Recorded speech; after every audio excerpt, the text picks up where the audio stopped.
de l'association Green Haven. Donc en fait, on a 3 lignes de projet dans cette association. On a une première ligne qu'on appelle Green Mosquée, une deuxième ligne de projet qui s'appelle Green School, et une troisième ligne de projet qui s'appelle Green Hedge. Donc c'est celle que je vais décrire très rapidement aujourd'hui. Donc Green Hedge, en fait, c'est une plateforme d'engagement climatique qu'on met à disposition des pèlerins donc, qui se rendent à la Mecque, et qui leur permet de manière solidaire et volontaire de compenser les émissions carbone émises lors de leur déplacement. Et donc à partir de là, en fait, on a forfaitisé cette compensation carbone sur un montant de 15 €, parce qu'on est une plateforme qui se veut européenne. Et donc pour simplifier, on a fait un forfait commun à tous les pays. Et en partenariat donc, avec le GRS, on a identifié 2 projets, un au Mali et un en Chine, auxquels on reverse donc, les dons entre guillemets, qui ont été réalisés par les pèlerins pour assister ces populations-là. Donc, pour le Mali, c'est la mise à disposition de cuiseurs économes, et pour la Chine, le projet retenu est un projet de reforestation.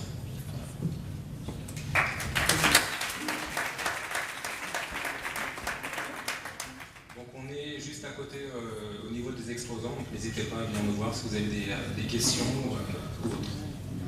Merci. Salam alaikum, bismillah. Donc moi je suis le fondateur de l'association La Ligue des musulmans dynamiques. On a 3 mots. Donc on rassemble les gens, on fait des débats et surtout on passe à l'action. Ensuite on a 3 principales missions. La première, c'est valoriser le musulman dans la société au niveau de l'emploi et de la formation.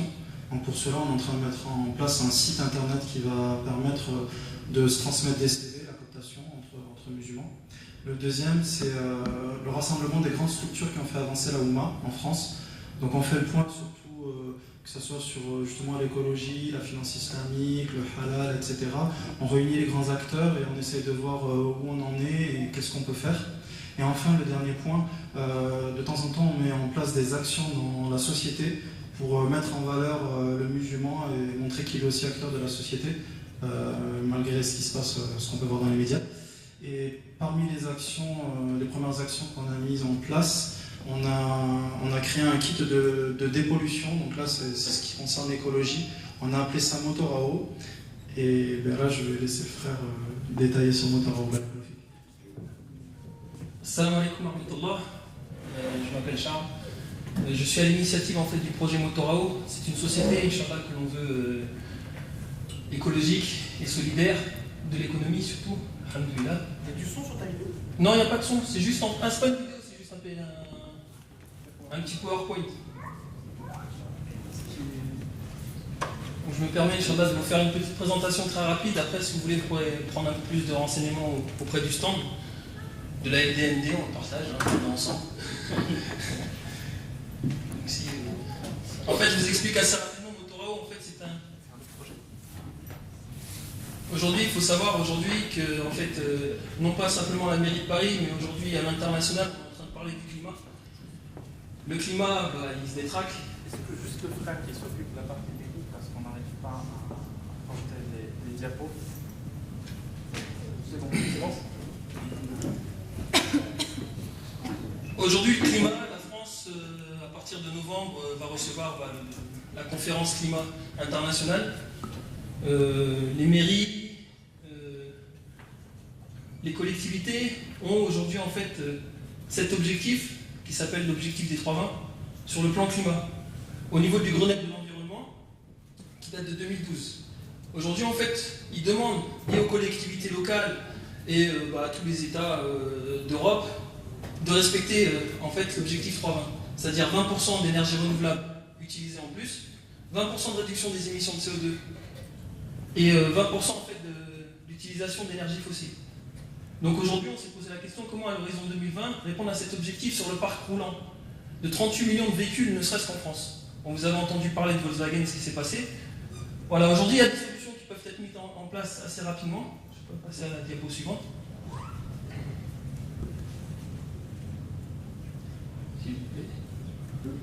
Aujourd'hui, il y a des solutions qui peuvent être mises en place, mais malheureusement, on va dire que le gouvernement n'ouvre pas les oreilles. Voilà. Et ils nous proposent en fait des solutions qui ne sont pas adaptées.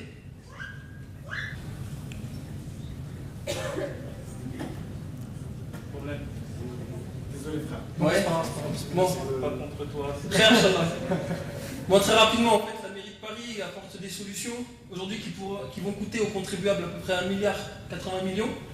Avec le kit de dépollution que l'on peut installer sur n'importe quel type de véhicule thermique, on peut descendre la facture pour les contribuables à 312 millions et faire en sorte de dépolluer en fait l'intégralité de Paris. Bien qu'on ne peut pas réellement dépolluer Paris, il faut dépolluer toute l'île de France.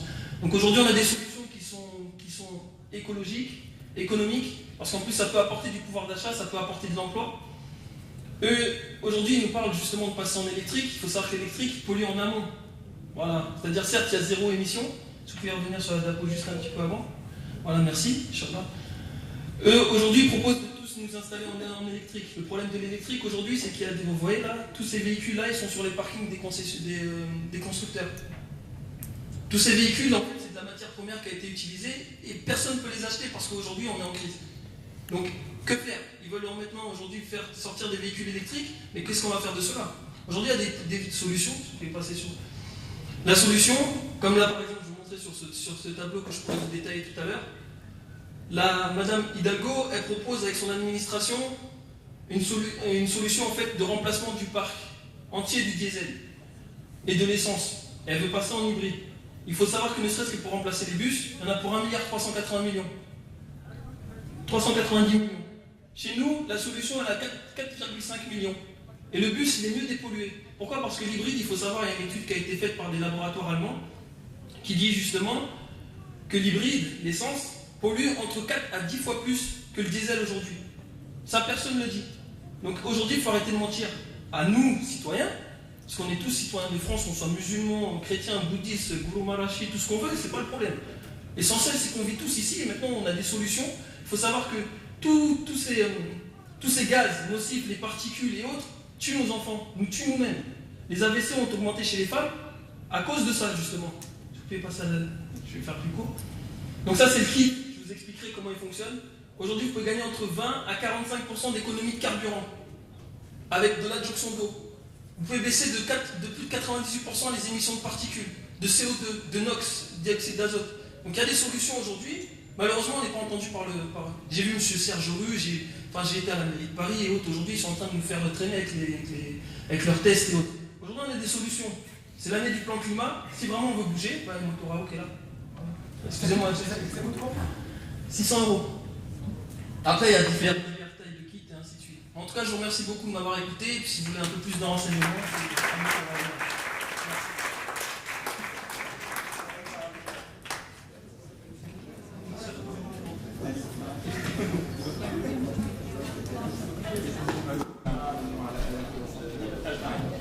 Donc, en prolongement de notre première table ronde, on va enchaîner dans la même optique, dans le même esprit, et parler de la relation un peu directe maintenant entre l'écologie et la spiritualité. Juste pour introduire en fait le débat et la table, en fait, on va garder le même esprit, un esprit interactif entre intervenants, mais aussi un autre esprit interactif entre les intervenants et le public. Le but, c'est que vous fassiez le maximum de questions. Malheureusement, on n'a pas beaucoup de temps, donc je vais vous demander aussi d'être le plus concis possible et de cibler vos questions, vos commentaires. On a l'honneur aujourd'hui, en fait, de recevoir d'éminents savants et acteurs du terrain qui ont à la fois un enseignement, une expertise, un cheminement, mais aussi des actions et de projets concrets qui vont vous exposer aujourd'hui. Nous avons avec nous notre frère Tarek Abounou, qui est imam, conférencier, écrivain. Il anime aussi le site Doctrine Malikite. Je disais juste qu'on a la chance aujourd'hui, comme je vous ai dit tout à l'heure, pardonner ces aléas techniques qui ne sont pas dus à l'investissement de nos organisateurs. Donc je disais, on a la chance de recevoir parmi nous notre frère Tarek Abounou, qui est à la fois écrivain, conférencier et animateur aussi du site d'autres Manikit, entre autres, parce que son activisme et son investissement et sa profondeur est un exemple pour énormément de musulmans, de citoyens et aussi de toute personne qui a envie de contribuer positivement à la marche des choses. Donc nous avons aussi la chance d'avoir notre frère Abdelhafid Bencho qui aujourd'hui dirige la société Shifa, où vous pouvez avoir différents produits respectant l'environnement mais qui ont une portée aussi très positive sur le métabolisme. Aussi, il est connu par avoir dirigé les 4 sources, qui est une maison de décision. Et c'est pas la peine aussi de parler ici, c'est la peine, mais il est aussi connu par le biais de son intervention rayonnante et profonde sur le champ du soufisme, tasawwuf et le cheminement dans son ensemble. Nous avons aussi avec nous notre frère Abdallah qui va nous présenter Jannatul Alif, la fondation Jannatul Alif, qui va nous présenter en fait sur la question de l'écologie au service de l'humain. Donc pour en traduire, j'ai eu tout à l'heure dans la pause une discussion avec un ami qui m'est très cher et que je n'ai pas vu depuis, je crois, 10 ans maintenant.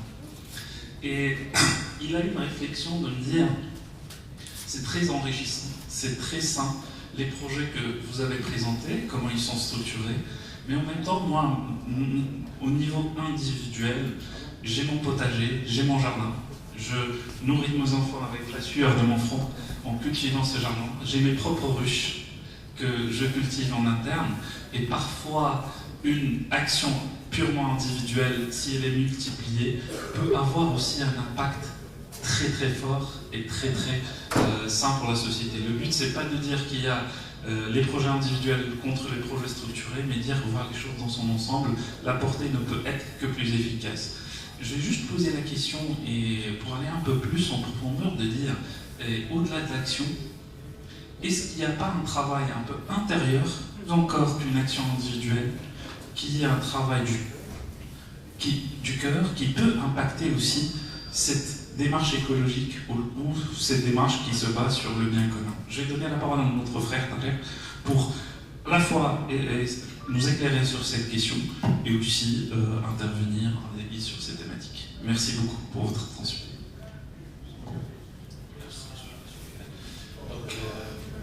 Merci d'être aussi nombreux à s'intéresser à cette question cruciale qui est l'environnement, qui finalement dépasse le stade des religions, parce que c'est notre patrimoine commun. Premièrement, l'islam insiste sur la question de responsabilité, puisque la notion de khalifa, c'est, si on veut traduire ça en français, c'est vicaire ou lieutenant. C'est-à-dire que quand Dieu s'adresse à nous dans le Coran, on nous dit, on parle d'aman, que Dieu a présenter cette amana, ce dépôt sacré à plusieurs de ces créatures, et que l'humain a eu justement cette responsabilité de ce dépôt sacré.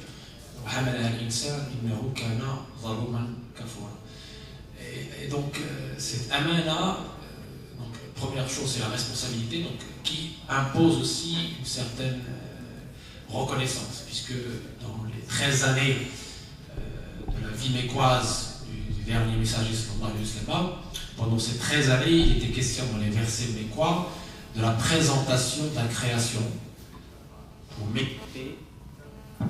méditer donc, autour de la création. Donc il y a plusieurs versets à ce niveau-là qui incitent justement le croyant à utiliser cette raison, à utiliser ces capacités que Dieu a créées en lui pour rendre grâce. Donc l'aspect de rendre shukr, la gratitude. Donc ça c'est un deuxième aspect très important qui va justement impacter tout de suite notre relation avec le prochain et donc avec la nature également. Puisque évidemment, un troisième aspect très important dont il était question, c'est l'aspect gaspillage et utilisation modérée, équilibrée du dépôt sacré que Dieu nous a octroyé dans cette vie éphémère, donc il nous a responsabilisés par rapport à cela.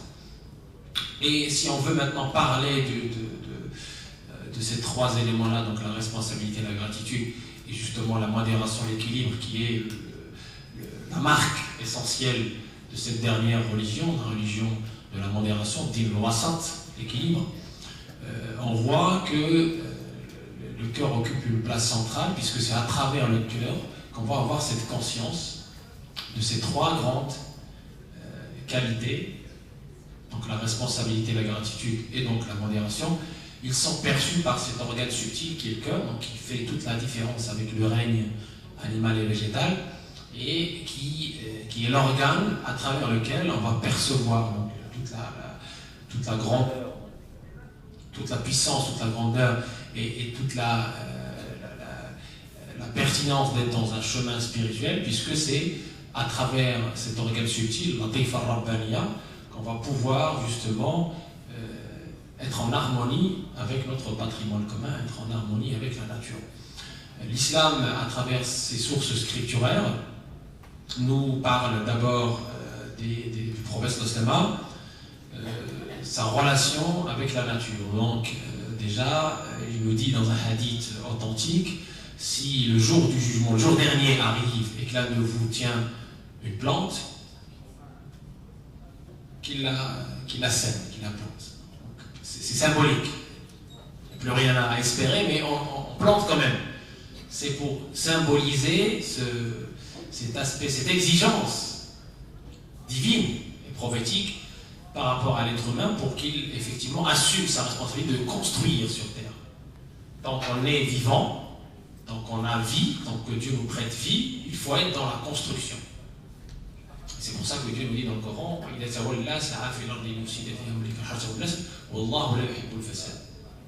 parlant justement, en dénonçant l'attitude de certains qui ont versé dans l'excès et la destruction. Ça, c'est par rapport au plan. Donc évidemment, Dieu et le prophète Muhammad nous incitent à planter, à avoir plus d'espace vert, et il nous dit que chaque fois que quelqu'un fait une action dans ce sens, que effectivement une créature humaine ou animale prend part, mange de ce que vous avez semé, et vous avez chez Allah, chez Dieu, donc des récompenses par rapport à ce qui a été donc construit. Ça, c'est très important. Et c'est multiplié, Dieu est généreux, il multiplie par, voilà, il multiplie à qui il veut. Et puis par rapport au règne animal, et je vais très vite parce qu'on n'a pas le temps, par rapport au règne animal, il suffit de vous citer que une fois le prophète Muhammad était donc en voyage avec ses compagnons, et un compagnon, on a remarqué qu'il y avait une hirondelle qui survolait un peu le paysage, qui était un peu inquiète. Et le prophète Muhammad, comme vous le savez, il est surnommé dans le Coran Rahman al-Alamin, ça veut dire miséricorde aux univers. Al-Alamin, ça veut dire les univers, ça ne veut pas dire simplement les humains. C'est vraiment les univers. Rahman al-Alamin, on reviendra peut-être sur cette notion de Rahman al-Alamin plus tard. Miséricorde des univers. Il a dit tout de suite à ses compagnons qui a affligé celle-ci dans son oisillon, rendez-lui son oisillon. Et il nous dit dans l'authentique de Bukhari et de Muslim, le prophète Muhammad nous rapporte que quelqu'un, une femme en fait, elle était vouée à l'enfer à cause d'une chatte qu'elle a enfermée sans lui laisser à manger et sans lui laisser la possibilité de l'ouverture pour aller chercher à manger.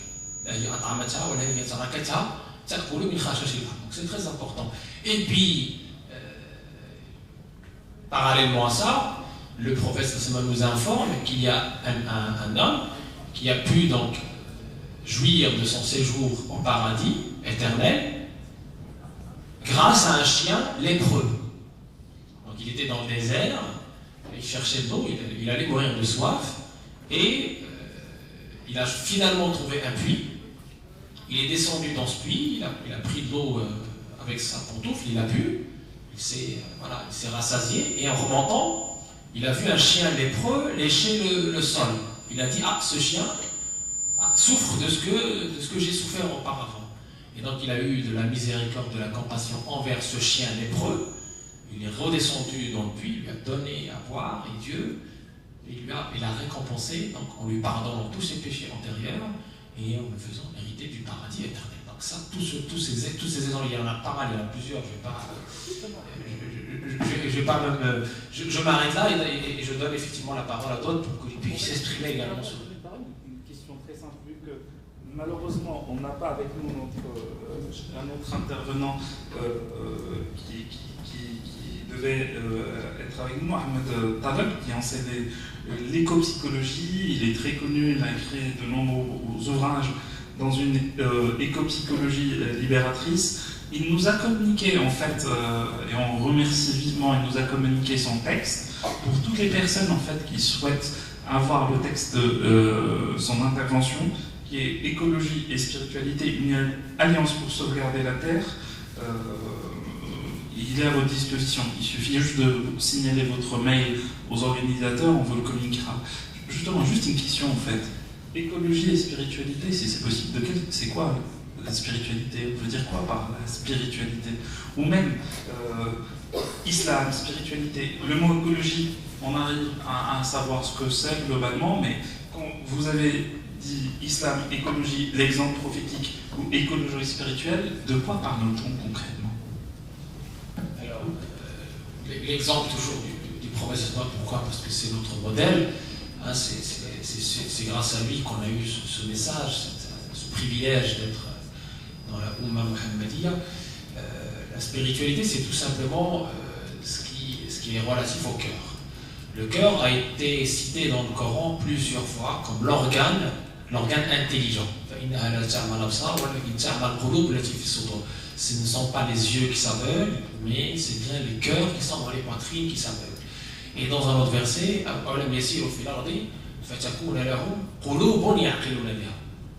est-ce qu'ils n'ont pas parcouru les terres et ils avaient des cœurs avec lesquels ils réfléchissent, ils méditent. Donc le Coran a donné au cœur une fonction assez extraordinaire finalement, qui peut échapper à la compréhension du vulgaire, qui est l'intelligence. Un cœur qui est intelligent, c'est-à-dire qu'il y a une relation entre le cœur et l'intellect. C'est-à-dire que l'être humain finalement, aux yeux de l'islam, aux yeux du Coran, il n'est pas dirigé simplement par l'instinct bestial animal, par sa partie argileuse, il n'est pas dirigé simplement par sa partie intellectuelle pure, comme l'étaient les philosophes ou les soufistes, pas les soufis, les soufistes au niveau de la Grèce ancienne, ou les Mu'tazilites, je parle longtemps donc, dans la littérature, dans l'histoire de l'islam. Je laisserai les explications pour plus tard, mais c'est important de voir qu'on a un équilibre entre les besoins de la raison ou les exigences de la raison, et aussi cet organe subtil qu'est le cœur qui parfois perçoit ce que la raison ne perçoit pas. La foi, par exemple. La foi, est-ce que la foi est une question de raison? Je ne pense pas. Est-ce qu'on peut effectivement avoir la foi juste en lisant des livres ou en cogitant? C'est une grande question, mais pour pas mal de savants, la foi, ce qui a pénétré dans le cœur et qui a été validé par l'action.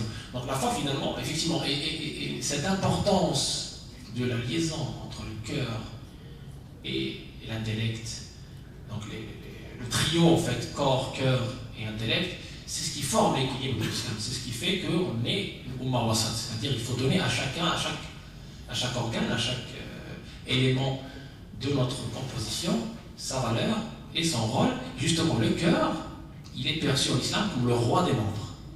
Pourquoi? Parce que le prophète nous a dit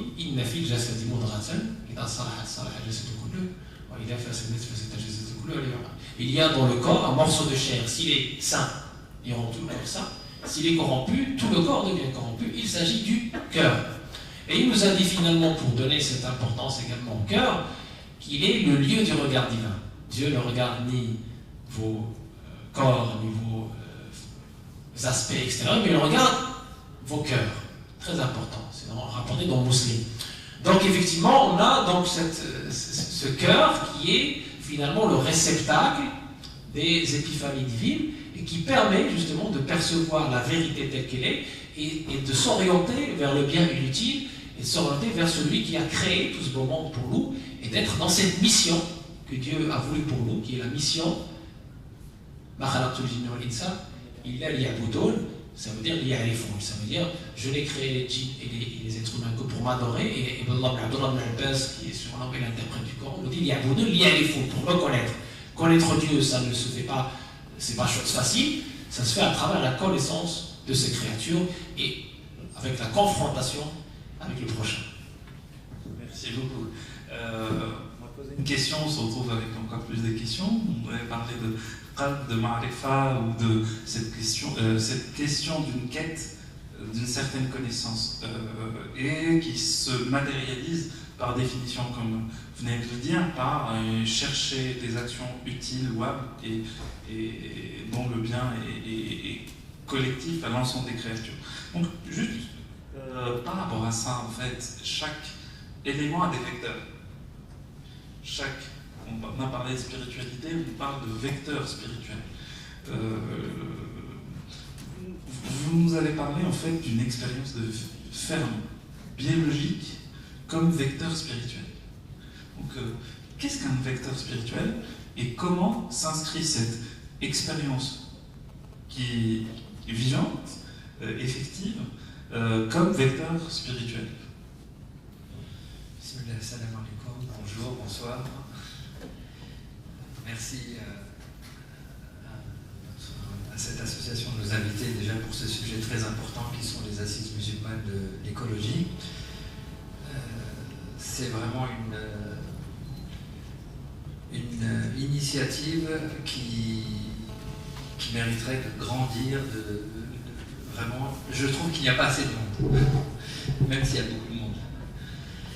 Et effectivement, on a la chance, en 2012, d'avoir, sur les conseils c'est pas de ce côté-là qu'on devait aborder la question, mais comme il en a parlé tout à l'heure, donc on peut aller dans ce sens-là. Donc notre maître spirituel, qui depuis, il est décédé l'année dernière, donc il s'appelle Cheikh Nazim, et depuis qu'on le connaît, c'est-à-dire pour ma part depuis 25 ans, tous les disciples qui le rencontraient, et il leur conseillait d'aller vivre à la campagne.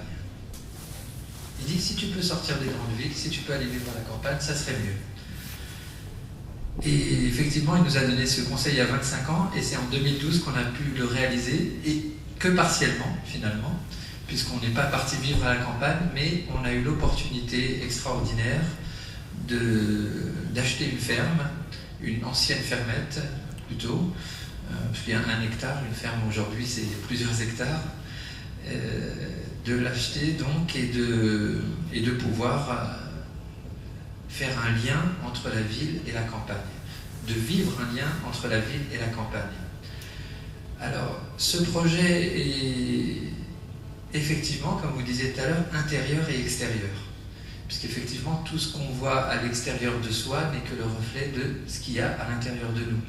Et la chance qu'on a eue, c'était de trouver un lieu qui était complètement à refaire.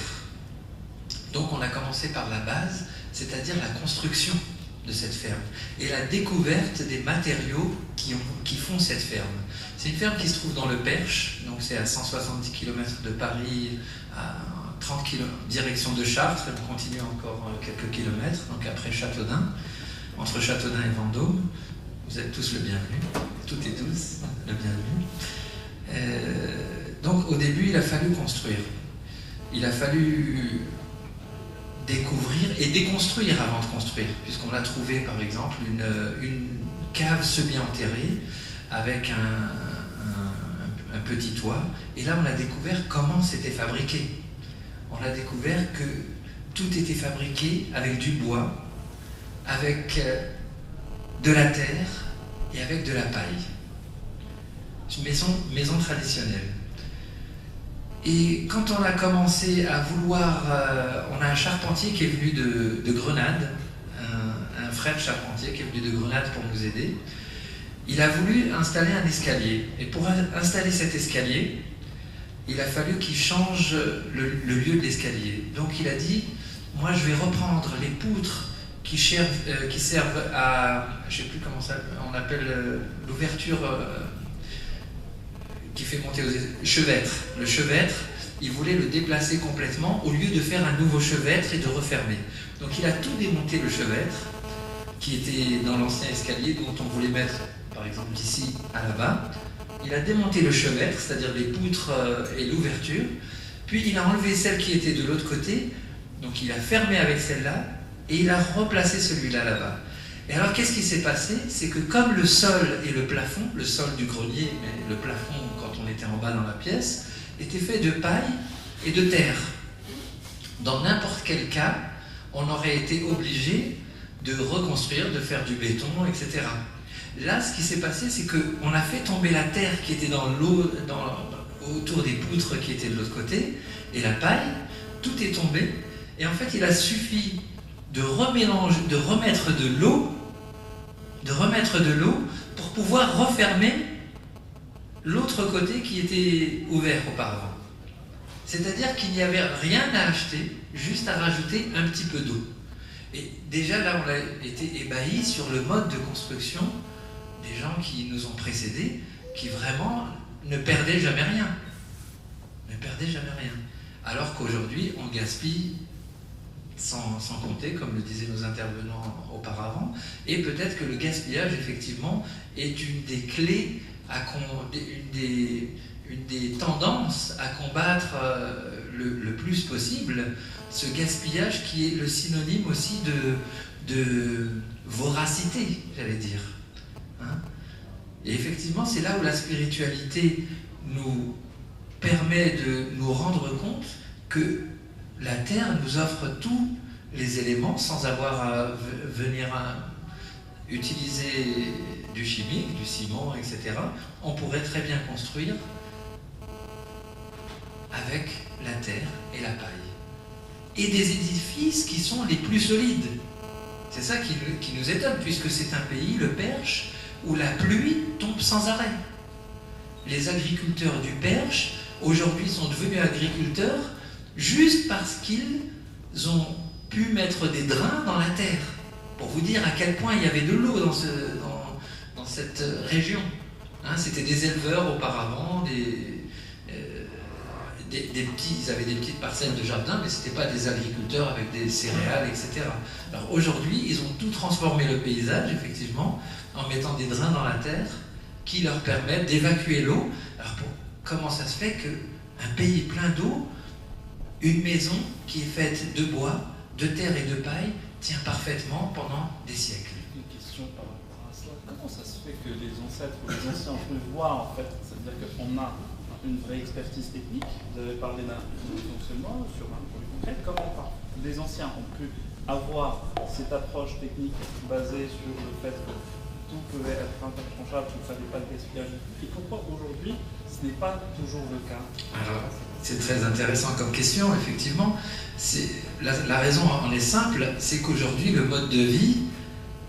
dans le mode de vie actuel, la nature est complètement enfouie sous l'asphalte, sous le béton, sous le verre, sous l'acier.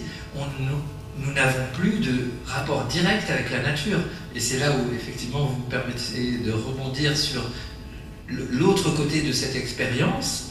C'est qu'effectivement, en partant de manière régulière dans cette ferme, en passant un temps, parce que c'est pas en y allant quelques heures qu'on peut vraiment goûter à l'unité de l'homme avec la nature, mais c'est vraiment en passant quelques jours à chaque fois qu'on peut déjà avoir conscience un peu plus de la floraison des arbres, puisqu'on a la chance d'avoir des pommiers, du manque de pluie quand c'est l'été. À ce moment-là, on voit la mare et le puits qui descendent, et là on a vraiment la conscience de l'unité de l'homme avec la nature. Et c'est comme ça que les anciens, comme ils n'avaient pas cette couche de béton qui les empêchait de vivre avec la nature, qu'ils étaient proches des animaux. On a aussi quelques poules là-bas, et c'est extraordinaire. Ça fait vraiment chaud au cœur quand vous mangez un repas et qu'il reste quelques restes, et que vous savez que vous allez le jeter aux poules et qu'ils vont le transformer en œuf. C'est extraordinaire. Et parfois, on n'a pas des moutons à longueur d'année, mais il nous est arrivé de les avoir 1 ou 2 mois, Et c'est extraordinaire, le mouton, il mange de l'herbe toute la journée et il devient de la viande. C'est incroyable.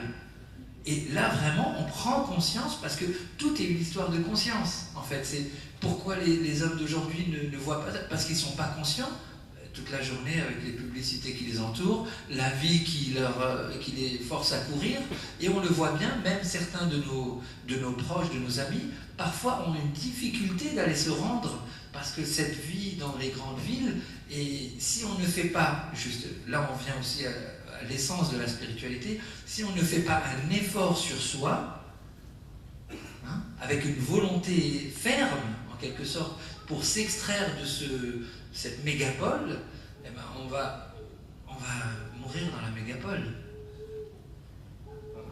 Merci beaucoup pour ça.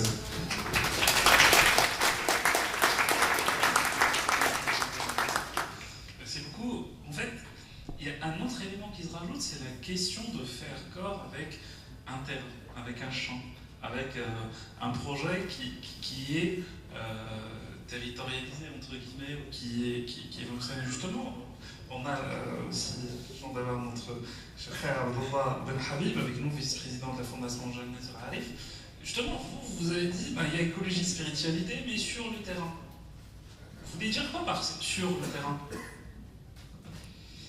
Écoutez, salam alaikum. Alors pour démarrer, je vais expliquer en fait le projet et en fur et à mesure, on va revenir à cette question. Peut-être que toute la présentation sera une réponse à votre question. Je vais me mettre debout, je suis petit, mais on ne sait pas le cas. En fait, c'est juste pour dire que la Fondation Jannat al-Arif, ou le Jardin du Commerçant, c'est une association algérienne, c'est une expérience, une aventure algérienne lancée par le Cheikh Khaled Mentounes, qui est aussi le fondateur des SMF, les Scouts musulmans de France, que j'imagine que vous connaissez. Et la Jannat al-Arif, c'est une aventure en fait, qui est née par l'initiative de la Zawiya Soufia Alawiya. Donc la Zawiya, l'école Soufia Alawiya, spirituelle, donc c'est la mère nourricière de toute cette expérience, tout ce qui se fait au niveau de la fondation. Donc on travaille éventuellement avec les enfants, donc l'éducation, ce qu'on appelle les clubs de printemps, clubs d'été, donc on ramène les enfants pour qu'ils échangent, pour qu'ils aient une expérience réelle sur le terrain, au respect, on essaie de les apprendre à vivre ensemble, au respect de la nature, au respect du vivant, et en harmonie avec le divin, le créateur et la création. C'est ça l'idée derrière le rassemblement des jeunes. Et la dernière fois, juste pour vous donner une idée, il y avait des jeunes, des enfants en fait, de 8 à 13 ans, et on avait invité une association de non-voyants. Ce qui était extraordinaire, c'est que les enfants, ils sont venus, les non-voyants. Avec nous, on travaille sur un projet de vivre ensemble dont je vais en parler tout à l'heure. Ils ont ramené un bouquet de fleurs, et sur chaque fleur, c'était écrit en braille un message de paix. Et quand ils sont venus, ils ont présenté ça, ils ont offert ça aux enfants, ils étaient choqués dans le bon sens, ils étaient vraiment émerveillés. Qu'il y a une égalité, même s'ils ont un sens moins que les autres, ils ont un autre sens encore plus développé, et on leur apprend l'égalité à travers ce type d'initiative. Alors, il y a aussi le campus jeune, des rassemblements de jeunes, on essaie de favoriser ça, et aussi ce qu'on appelle l'école de la différence. Donc on invite des jeunes de différentes confessions à Mostagalam, au siège de la Fondation Jannat al-Arif en Algérie, pour qu'ils viennent échanger. Parce que moi je pense que le drame, c'est qu'on ne se connaît pas. C'est pour ça que chacun va s'enfermer dans son coin, et ça crée l'extrême. Donc on essaie de favoriser que le centre Jannat al-Arif soit un carrefour d'échange culturel, spirituel et écologique. Donc ils viennent, ils ont créé carrément une école de la musique spirituelle soufie. Donc c'est des rencontres qui sont organisées à la longueur de l'année, à la fois par la Fondation et aussi par d'autres associations, bien évidemment. Alors aussi sur le management et l'entrepreneuriat, pour être concret sur le terrain, donc il y a la maison de la Chambre de commerce de Mostaganem qui organise ça avec nous pour aider les jeunes. Alors il y a META aussi, quelque chose de très important, je m'arrête là aussi. META, c'est Management éthique traditionnel alternatif, qui nous enseigne à travailler dans le cercle. On va bien, le monsieur tout à l'heure, il a bien parlé de la pyramide, ou le système pyramidal, où il y a juste une personne qui commande et le reste on subit en quelque sorte. Donc il y a ceux qui sont au sommet, il n'y a pas beaucoup de place, donc il faut en quelque sorte un peu écraser pour y arriver au sommet, et la base. Alors que le système circulaire, c'est un système qui est égalitaire, où on est tous à égale distance par rapport au centre. Donc c'est le cercle des qualités et des vertus. Ça ne va pas exclure la compétitivité, non. Mais une compétition qui est le meilleur entre nous pour apporter au cercle, pour apporter au centre. Donc c'est comme se rassembler, sans se ressembler, pour un bien commun. C'est ça l'objectif de cette initiative. Donc aujourd'hui, la mairie de Paris, il y a un volet qui travaille avec les associations, en fait. Ils travaillent avec cette méthode de management. Donc, le deuxième pôle, l'agriculture et l'environnement. Donc, on travaille sur l'arganier. Je ne sais pas si vous connaissez l'argan. Ok, mesdames, vous connaissez super bien, j'imagine. Donc, vous trouvez dans les produits cosmétiques. Donc, on travaille sur l'arganier aussi. On essaie d'encourager ça pour en faire des entreprises et des entreprises, pour encourager l'entrepreneuriat vert. Donc, l'arganier, la figue de Barbarie. On organise chaque année, d'ailleurs, le 27 novembre, on va organiser la 3e édition de la foire de bio, ou la foire de produits de terroir, tout simplement, en Algérie, pour donner aussi la chance à tous ces producteurs locaux pour faire connaître leurs produits. Voilà. Donc aussi, il y a une ferme pédagogique avec plein de poulets, de moutons et tout ça. Alors, les archives aussi, c'est très important. On dit, si on ne sait pas d'où on vient, on ne saura pas où aller. Donc, nous, on essaie de préserver les archives. Donc, tout ce patrimoine spirituel autour du bassin méditerranéen, on essaie de le préserver. Donc, il y a plus de 6 000 ouvrages, 2000 manuscrits. On a pu avoir un manuscrit du Coran qui date de l'époque abbasside, il y a quelques mois. Donc on essaie aussi à la fois de les préserver et de les valoriser. Voilà le projet de musée qu'on est en train de concevoir. Et voilà, moi je voulais vous parler de l'économie sociale et solidaire. Saint-Augustin disait, c'est parce qu'on marche que le chemin existe. C'est en faisant les actions, c'est des petits bouts, comme il disait le colibri. C'est chacun de nous de faire sa part. La ferme de Lila, les colibris et d'autres initiatives, les créatives culturelles. Donc chacun de nous, il met un pas, et même le stade, ce qu'il a présenté. Donc c'est des petites initiatives locales qui font le changement global. Donc, on a fait une super rencontre avec une association au Pas-de-Calais qui s'appelle le Chenelet. Et cette association, il y avait une rencontre d'âmes, parce que c'est une communauté chrétienne qui a rencontré une communauté soufie. Et le projet est né parce qu'eux, ils travaillent depuis 30 ans sur l'économie sociale et solidaire à travers la création, la fabrication de maisons écologiques dédiées au logement social.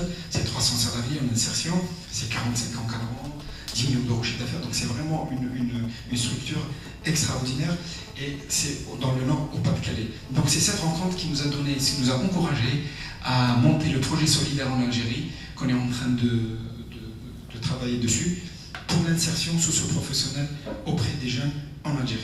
Voilà, pour conclure, pour ne pas être long, alors je voudrais juste finir avec ça. Alors l'association elle travaille avec AISA, ONG AISA, Association internationale Sophia Alaoui, donc qui a eu un siège à l'ONU comme consultante dans les affaires de paix et de vivre ensemble.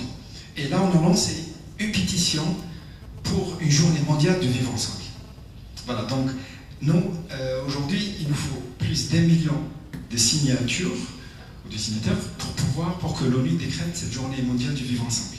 Donc j'invite chacun de vous et chacune à participer avec nous. Donc vous pouvez signer directement sur la pétition, ou bien carrément sur le site jmve.ch, journée mondiale du vivre ensemble. .ch. Voilà, donc c'est ça que je voulais présenter brièvement. Et comme il disait le proverbe africain, tout seul je vais plus vite, ensemble on va plus loin. Shukran, merci.